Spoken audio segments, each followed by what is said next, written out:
Hello दोस्तों, मैं हूं प्रवीण और स्वागत है आपका हमारे YouTube चैनल लीगल रास्ता में। इस वीडियो में हम बात करेंगे कि अगर आपने GSTR1 फाइल करते वक्त कोई गलती कर दी है तो उसे कैसे ठीक कर सकते हैं और अमेंडमेंट करते टाइम क्या क्या एरर्स आ सकते हैं। वीडियो को स्टार्ट करने से पहले आपको बता दूं कि अगर आप किसी एक्सपर्ट के थ्रू GSTR1 फाइलिंग करवाना चाहते हैं या फिर उस पर अमेंडमेंट्स करवाना चाहते हैं तो डिस्क्रिप्शन में दिए गए लिंक पर क्लिक करके आप हमसे कॉन्टेक्ट कर सकते हैं। तो चलिए शुरू करते हैं।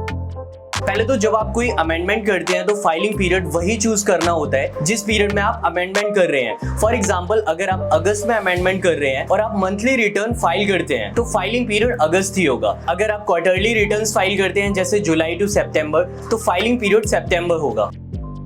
इनवॉइस लेवल पे आप B2B, B2C large, credit debit notes और एक्सपोर्ट इनवॉइसेस अमेंड कर सकते हैं और वहीं समरी लेवल पर आप B2C अदर्स, एडवांसेस रिसीव्ड और एडजस्टमेंट ऑफ एडवांस अमेंड कर सकते हैं।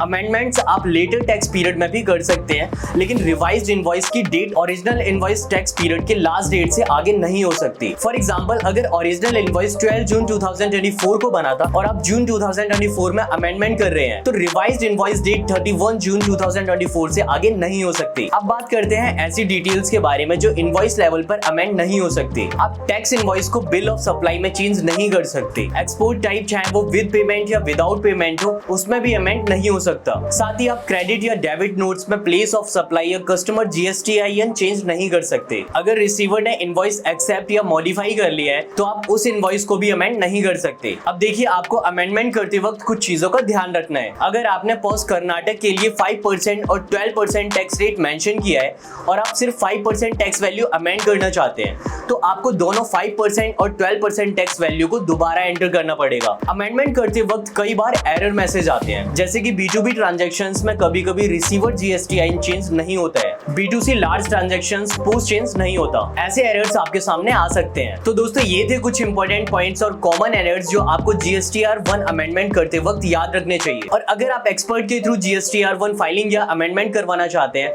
तो आप लीगल रास्ता की हेल्प ले सकते हैं।